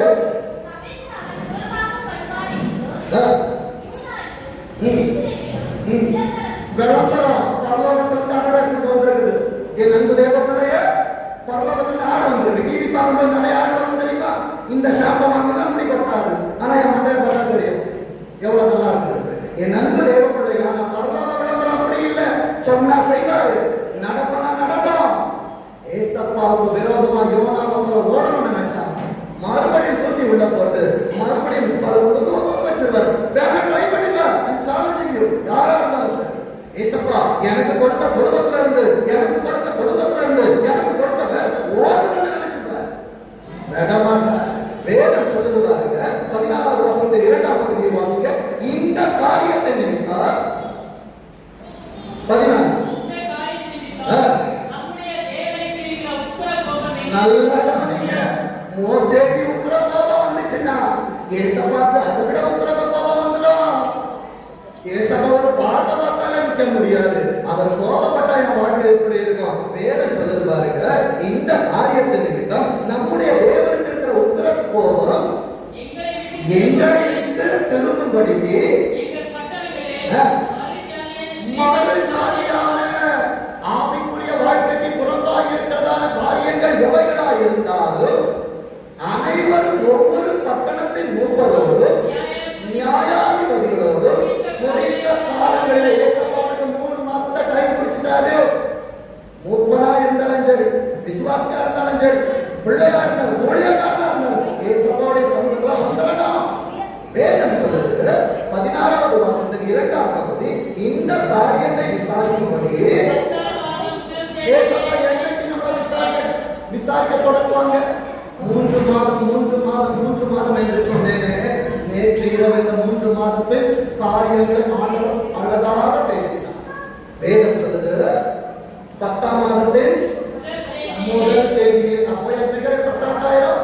9ஆவது மாசத்துல கையை தூக்கணும், 10ஆவது மாசத்துல தேவ சமூகத்துக்கு வந்துடணும். 1ஆம் தேதியில எப்பா தனிப்பட்டவனுக்கு தான் வார்த்தை. என் மனைவி ஜபிப்பா, நான் ஜபிக்க மாட்டேன். என் கணவன் ஜபிப்பா, நான் இல்லைங்க. தனிப்பட்ட ஒவ்வொருவருக்கும் ஆண்டவர் பேசுகிறார். 17வது வசனத்தை வாசிங்க.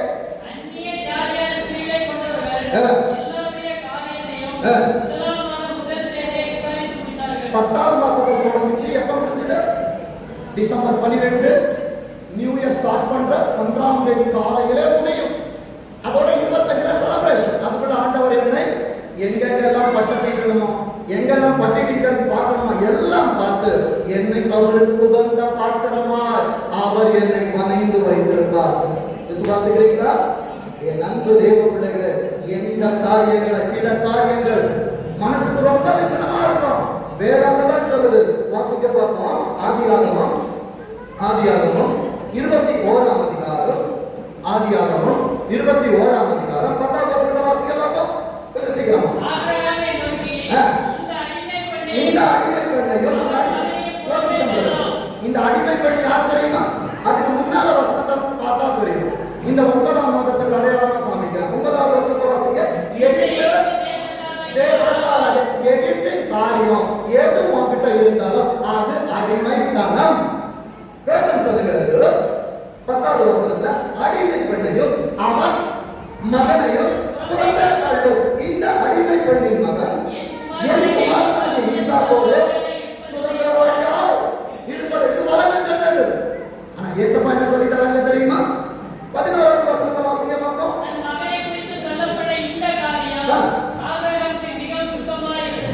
ஆபிரகாமுக்கு துக்கம் தான். ஆனா மணவாட்டி விரும்பிச்சாருன்னா மணவாளன் சும்மா இருக்க மாட்டார். எனக்கு துக்கம் பண்ணணும், தூக்கி போட்டணும். ஏன்னா இயேசப்பாக்கு பிடிக்கல. வேதம் சொல்லுது பாருங்க, வாசிங்க. அப்பொழுது தேவன் ஆபிரகாமை நோக்கி, அந்த பிள்ளையையோ அந்த அடிமை பெண்ணை குறித்து சொல்லப்பட்டது உனக்கு துக்கமாயிருக்க வேண்டாம். ஈசாக்கினிடத்தில் உன் சந்ததிக்கு ஈசாக்கினிடத்துல இயேசப்பா உனக்காய் கொடுத்ததுல உன் ஆசீர்வாதத்தை விளங்க வைப்பார். உனக்குரியவற்றில மற்றவர்களை வரவிட மாட்டார். உனக்கு அல்லாததில உன்னை வைக்க மாட்டார். ஏசேக்கு சிக்னா உனக்குரியவன் இல்ல, அதுல ஏசப்பா வைக்க மாட்டா. ஈசாக்கே எனக்கு கேட்கிற அன்பு சபையே, ரகமத்து உடையது, அதில பெலிஸ்தியனை கொண்டு வர மாட்டா. வேதம் சொல்லுகிறது பாருங்க, அடிமை பெண்ணை குறித்து சொல்லப்பட்டது உனக்கு விசனமாக இருக்க. வாசிங்க 12.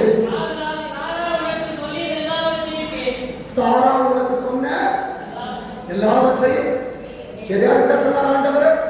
சாரா யாரு? ஆபிரகாம் ஆண்டவராய் இருந்தார். சாரா திருச்சபையாய் இருந்தார். திருச்சபை உனக்கு சொல்லுவது எல்லாவற்றையும் கேட்க வேண்டும். என் அன்பு தேவ பிள்ளையே, 13ஆம் வசனத்தை வாசிங்க. உன்னித்தாய் இருக்கிறபடியினால் அவனையும் ஒரு ஜாதியாக்குவேன். நீ மனசு வேதனைப்பட்டதை ஆண்டவர் பார்ப்பார். ஆனா என் அன்பு தேவ பிள்ளைகளே, சில காரியங்கள் ஆண்டவர் உரைக்கப்படுகிறது என்றால் கீழ்ப்படுத்திடணும். என் அன்பு தேவ பிள்ளையே, மறுபடியும் சொல்லுகிற இஸ்மவேலா ஈசாக்கா என்றால் ஆபிரகாம் யாரை கேட்பாரு? யாரை கேட்பாரு? இஸ்மவேலை கேட்பாரா? ஈசாக்கை கேட்பாரு? ஈசாக்கை கேட்பாரு. ஈசாக்கா ஆண்டவரா? ஆபிரகாம் ஆண்டவரை கேட்டார். என் அன்பு தெய்வ பிள்ளைகளே, என்னை கேட்கிற அன்பு தெய்வ பிள்ளைகளே, ஆண்டவர் உனக்கு சொல்லுவதை செய்வாய் என்றால் கர்த்தர் இணையாததை உனக்கு செய்வார்.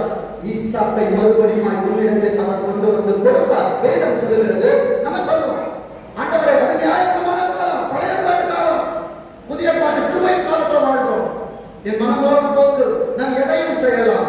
வேதத்திலிருந்து சொல்லி தருகிறேன். கலாத்தியர் 4ஆம் அதிகாரம், கலாத்தியர் 4ஆம் அதிகாரம் 30ஆம் வசனத்தை வாசிங்க.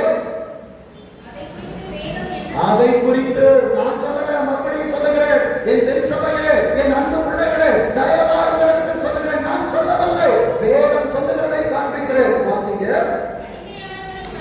அடிமையானவனின் மகன் சுயாதீனம் உள்ளவனுடைய குமாரனோடு சுதந்திரவாளியாக இருப்பதில்லை. ஆகையால் அடிமையானவனையும் அவருடைய மகனையும் புறம்பே தள்ளு என்று சொல்லுகிறது. 31ஆம் வசனம் சொல்லுகிறது. இப்படி இருக்க சகோதரரே, நாம் அடிமையான இந்த உலகத்துக்கு அடிமைப்பட்டாத அடிமையானவருக்கு பிள்ளைகளாயிராமல் சுயாதீனம் உள்ளவருக்கு சபைக்கு பிள்ளைகளாய் இருக்கிறோம். ஆண்டவருக்கு பிள்ளைகளாய் இருக்கிறோம். 1 படி சொல்லுகிறது, உலகத்தில் உள்ளவைகளிலும் அன்பு கூறாதிருங்கள். ஒருவன் உலகத்தில் அன்பு கூர்ந்தால் அவனிடத்தில் பிதாவின் அன்பு இல்லை. எழுதி வைத்துக் கொள்ளுங்கள். 1 யோவான் 2:15 நான் வேதத்திலிருந்து தான் காண்பித்துக் கொடுக்கிறேன். 4வது ஆசீர்வாதம். நேரம் போய்கொண்டிருக்கிறது. ஆனால் தேவன் சொன்னதை சொல்லிட்டு தான் போனோம். வேதம் சொல்லுகிறது 4வது ஆசீர்வாதம் எல்லாமே ப்ராமிஸ் பண்ணலாம். மூன்று ஆசீர்வாதம், மூன்று காரியங்களை தியானித்தோம். நான்காவது காரியம், ஆண்டவர் சொல்லுகிறது எல்லாம் ஆசீர்வாதம் தான். எழுதுகிற பிள்ளைகள் எழுதுக. 12 வசனங்கள் உண்டு, 12 மாதங்கள். 12 மாதங்கள் முடிந்து புதிய மரத்தை ஆண்டவர் கொடுக்க போவதை காண்பித்துக் கொடுக்கிறார். சீக்கிரமாக வாசிக்க. நான்காவது காரியம், கரம் பிடித்தவர் கைவிடவே மாட்டார். மறுபடியும் சொல்லுகிறேன், உன் கையை பிடிச்சவர் நீ விடுவார், ஆனால் அவர் மறுபடியும் பிடிச்சிருந்தார். எடுத்தவங்க கடகடன் வாசிங்க. வேதத்தை வாசிக்கிற எல்லா பிள்ளைகளும் எரேமியா ஏசாயாவை கையில வச்சுக்கோங்க. இதன் தொடர்ந்து தான் ஆசீர்வாதங்கள் உண்டு. வாசிங்க. எரேமியா 30:17 வாசிங்க. இன்னொரு ஏசாயா 54:5 எடுத்து கையில வச்சுக்கோங்க. எரேமியா 30:17 வாசிங்க. இந்த உலகத்தை பார்த்து சொல்லி சொன்ன விசாரிக்க யாருமே இல்லை. விசாரிப்பாங்க சீயோன் என்று சொல்லி அவ்வளவுதான். வாழ்க்கை தொழில் எல்லாம் முடிஞ்சு பார்த்துட்டு சொன்னாங்க. நான் உனக்கு ஆரோக்கியம் வரப்போன முதல் ஆசீர்வாதம். இரண்டாவது ஆசீர்வாதம், இரண்டாவது ஆசீர்வாதத்தை வாசிங்க. ஏசாயா 54:5 வாசிங்க. நல்லா ஏசப்பா சொல்றார், உலகத்துல நாயகர்களை தேடாத, உலகத்துல ஆசீர்வாதத்தை தேடாத, உலகத்துல வாழ்க்கையை தேடாத. ஏசப்பா சொல்றாங்க, உன் சிருஷ்டிகரே, உன் நாயகர், சேனைகளின் கர்த்தர் என்பது அவருடைய நாமம், இஸ்ரவேலின் பரிசுத்தர் மீட்பர், அவர் சர்வபூமியின் தேவன் எனப்படும். மூன்றாவது ஆசீர்வாதம், 6வது வசனம். கைவிடப்பட்டு மனம் நொந்தவரான ஸ்திரீயை போலும் சபையை மனம் நொந்து வந்திருக்கிறாயா? இளம் பிராயத்தில் விவாதம் செய்து தள்ளிவிடப்பட்ட மனைவியை போலவும் இருக்கிற உன்னை கர்த்தர் அழைத்தார். 4வது ஆசீர்வாதம் அடுத்த மாசம் 10வது வாசிக்க பார்ப்போம். ஏசாயா 54:10 வாசிக்க. மலைகள் விலகினாலும் 10வது மாதத்துல ஏசப்பா உங்க சமூகத்துக்கு வராம நான் நம்பி இருக்கிற மலைகள் என்னை விட்டு விலகி போனாலும், அடுத்த பர்வதங்கள் நிலை பெயர்ந்தாலும் ஏசப்பா கிருபையே, ஆண்டவரின் கிருபை உங்களை விட்டு விலகாது. அதுதான் ஆண்டவருடைய கிரேஸ். கிரேஸ் என்பது தருணம். ஆண்டவர் ஈவாய் கொடுப்பது. வேதம் சொல்லுகிறது, என் கிருபை உன்னை விட்டு விலகாமல். ஐந்தாவது ஆசீர்வாதம் 11ஆம் வசனம். சிறுமைப்பட்டவளே, வெறும் காற்றில் அடிபட்டவளே, இதோ உன் கண்களை பிரகாசப்படி வைத்து நீல ரத்தினங்களை, நீல ரத்தினம் தெரியுமா? வானம் நீல கலர், ரத்தினம் வசனம். ஏசப்போட வசனத்தை உனக்கு அஸ்திவாரமாய் மாற்று. 6வது ஆசீர்வாதம் 12வது வசனத்தை வாசிங்க. உன் பலகணிகளை பழிந்தும் உன் வாசல்களை மாணிக்க கற்களும். உன் எதிர்காலத்தை குறித்து ஆண்டவர் சொல்லுகிறார். 7வது ஆசீர்வாதம் 13வது வசனத்தை வாசிங்க. உன் பிள்ளைகள் எல்லாம் எதிர்காலம் எப்படி இருப்பான்னு பயப்படாத. உன் பிள்ளைகள் எல்லாம் யாரால் போதிக்கப்பட்டிருப்பார்கள்? உலக ஞானத்தால் அல்ல, கர்த்தரால் போதிக்கப்பட்டிருப்பார்கள். உன் பிள்ளைகளுடைய சமாதானம் பெரிதாக இருக்கும். 8வது ஆசீர்வாதம் 14வது வசனம். நீதியினால் ஸ்திரப்பட்டிருப்பார், பொறுமைக்கு தூரமாவார், பயம் இல்லாதிருப்பார், திகிலுக்கு தூரமாவார். அது எதுவா எல்லாம் எழுதிக்கோ, அது உன்னை காணிப்பதில்லை. 9வது ஆசீர்வாதம் 15வது வசனம். இதோ உனக்கு விரோதமாய் கூட்டம் கூடினார், கூட்டமில்லை, அவர்கள் உனக்கு விரோதமாய் கூடுகிறார்களோ உன் சத்துருக்களுக்கு மத்தியிலே கர்த்தர் உனக்கு ஒரு பந்தியை ஆயத்தப்படுத்துவார். 10வது ஆசீர்வாதம் 17வது வசனத்தை வாசிங்க.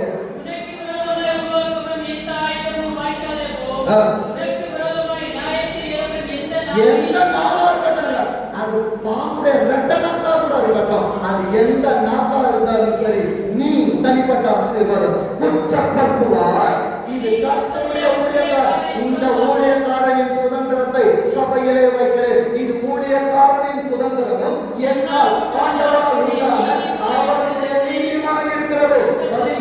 11வது ஆசீர்வாதம் ஏசாயா 62ஆம் அதிகாரம். ஏசாயா 62ஆம் அதிகாரம் 4ஆம் வசனம். நீ வந்திருக்கிறல்ல, இனி 10வது மாசத்துல இந்த நிமிஷத்துல இருந்து கைவிடப்பட்டவன் எனப்படாமல் உன் தேசம், உன் குடும்பம், உன் வேலை ஸ்தலம் இனி பாழான தேசம் எனப்படாமல் நீ எப்சிபா என்றும் உன் குடும்பம் யூதா என்றும் சொல்லப்படும். கர்த்தர்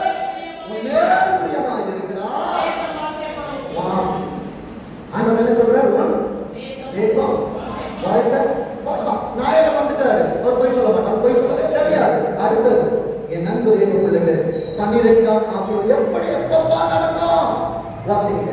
எரேமியா 30ஆம் அதிகாரம், எரேமியா 30ஆம் அதிகாரம் 24ஆம் வசனத்தை இந்த வருடத்திற்கு ஆதாரமாய் காண்பித்துக் கொடுக்கிற வாசிங்க.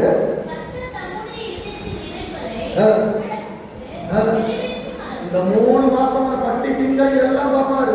குயமக்கையில உடச்சு ஏசப்பா பாதத்தை உட்கார்ந்து அவருடைய மனசுல என்னெல்லாம் இருக்கோ அதை நடக்கிற வரைக்கும் அவருடைய உத்தரவ போகும் தனியாது. கடைசி காலத்துல இன்னைக்கு சொல்ற புத்திமதியை கேட்டா கடைசி கால ஆசீர்வாதம் உள்ளதா இருக்கும். இல்லனா என் போதகம் பண்ணின சொல்லை நான் கேடாம போனேனே, கொஞ்சம் குறைய எல்லா தீமைக்கும் உள்ளானே முறையிடுவ. உன் காலம் முடிஞ்சிருச்சுன்னா அவருடைய மனிதன் லாசரு இருந்தான், கைவிடப்பட்டவன், பாதாளப்படலாம், ஒரு சொட்டு கண்ணிக்காக கிடைக்கல. அந்த கடைசி காலம் எனக்கும் உனக்கும் வரதுக்கு முன்னால உணர்வடைஞ்சிரு. வரதுக்கு முன்பாக உணர்ந்து அறிந்து கொள்ளுவாய் என்றால் 2025ஆம் ஆண்டு எனக்கும் என் திருச்சபைக்கும் கேட்கிற உங்களுக்கும் இப்படித்தான் இருக்கும். ஏசாயா 63ஆம் அதிகாரம், ஏசாயா 63ஆம் அதிகாரம் 4ஆம் வசனத்தை சத்தமா வாசிங்க. ஏசப்பா நீதியை சரி கட்டும் நான் ஏசப்பாவோட மனசுல வச்சிருக்கிறாங்க. 25ஆம் ஆண்டுல ஏசப்பாவுடைய கண்ணுக்கு நான் பிரியமானவனா வந்திருக்கலாம். அடுத்தது என்னுடையவர்களை வருஷம் இந்த 24 தான். யாரையும் விட மாட்டாரு. நியாயம் விசாரிப்பார், நியாயம் கேட்பார். உனக்காய் நியாயம் செய்கிறவர், உன்னை விசாரிக்கிறவர், உன் காரியங்களை மாறுதலாய் முடிய பண்ணுகிறவர் உனக்கானவர், உனக்குள்ளே இருக்கிறார். அவரிடத்திலே பேசு. கர்த்தர் உன்னை கொண்டு பெரிய காரியங்களை செய்வார். கர்த்தர் தாமே வார்த்தைகளை ஆசீர்வதிப்பாராக.